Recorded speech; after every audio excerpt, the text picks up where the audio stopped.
هەموو حکومەتانی دنیا و هەموو ئەحزابەکان لە دوای کۆرۆنا بیر دەکەنەوە کە چۆن اقتصادی خەڵک خۆشگوزەرانی خەڵک بەرەو باشی بڕوا.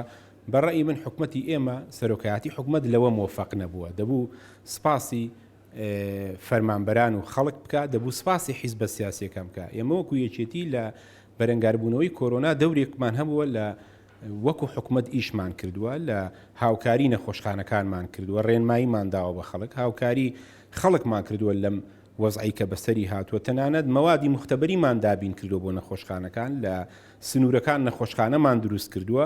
بۆیە ئەوەی کە ئێمە چاوەڕێمان دەکرد دەبوو سەرۆکایەتی حکومەت سپاسی یەکێتی بکە کە وەسپاسی حیزبەکانی کەش بکە کە دەوریان هەبوو لە بەرەنگاربوونەوەی کۆرۆنا. بەڵام بە مقابل ئەوەی کە دیمان دروستبوون کردنی کێشەیە لە ناو پەرلەمان، کێشەی ئەمنی دەخڵقێنرێ بۆ حیزبەکان، کێشەی عەسکەری ئەوەی کە دەبینی لە سنووری زینی وەرتێ و ئەوە. بۆیە ئێمە چاوەڕێی ئەومان نەدەکرد. بۆیە بە بۆچوونی من لەوەیاندا حکومەت مۆفەق نەبووە. سەرۆکایەتی حکومەت دەبێ یان بەخۆی دابچێتەوانێ بۆ خۆشگوزەرانی خەڵکو بۆ حیزبەکان، یان ئەو کێشانە کەم بێتەوە. ئێستا بەنیسبەت ئەوەی کە لە پەرلەمانیش گوزەراوە، یەکێتی نیشتیمانی کوردستان خەریکی کۆمەڵێک کۆبوونەوەی لەگەڵ ئەحزابە سیاسیەکانی هەرێمی کوردستان هەر بڕیارێک بدرێ لەسەر مەسیری پەرلەمان. ئایا بەم شێوازە بەردەوام بێ ئەم پەرلەمانی کە هەیە؟ ئایا ئێمە وعدی خزمەت و هەلی کارمان بە خەڵکدا بوو لەم پێکهاتەی ئێستای کە حکومەتی هەرێم بەڕێوەی دەبا دەتوانین داواکاری خەڵک جێبەجێ بکەین؟